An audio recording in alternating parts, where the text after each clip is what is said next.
Ça y est, c'est bientôt l'automne, on est fin août, début septembre, et c'est le moment de récupérer les stolons des fraisiers pour renouveler notre plantation ou mettre en place une nouvelle plantation. Alors nos fraisiers, en fait, ils émettent des stolons. Les stolons, c'est tout simplement une tige, ici, qui part d'un pied de fraisier mère et qui, au bout, émet un nouveau pied de fraisier. Donc l'idée, c'est de récupérer ce petit fraisier pour pouvoir aller le planter ailleurs. Alors pour le récupérer, on va remplir un godet avec de la terre du jardin.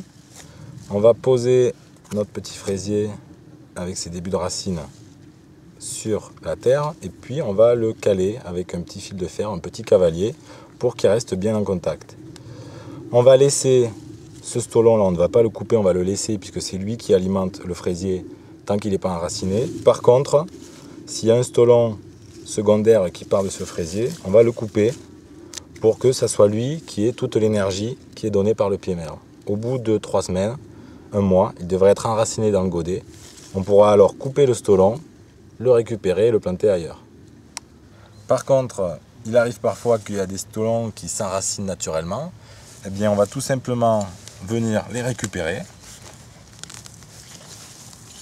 avec un petit outil à main pour bien dégager le maximum de racines.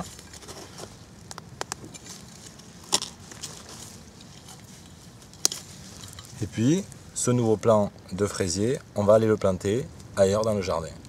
Alors si on a eu du mal à sortir le fraisier et qu'il a pas mal de racines nues avec pas beaucoup de terre, eh bien on va faire un pralin qui est un mélange d'eau, de compost et de terre du jardin.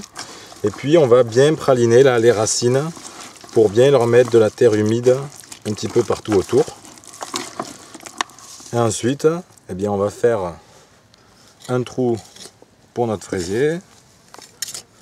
On va lui mettre 1 ou 2 poignées de compost. On va le planter à la terre jusqu'à hauteur du collet, avec les racines bien étalées si possible. On tasse un petit peu pour mettre en contact la terre avec les racines.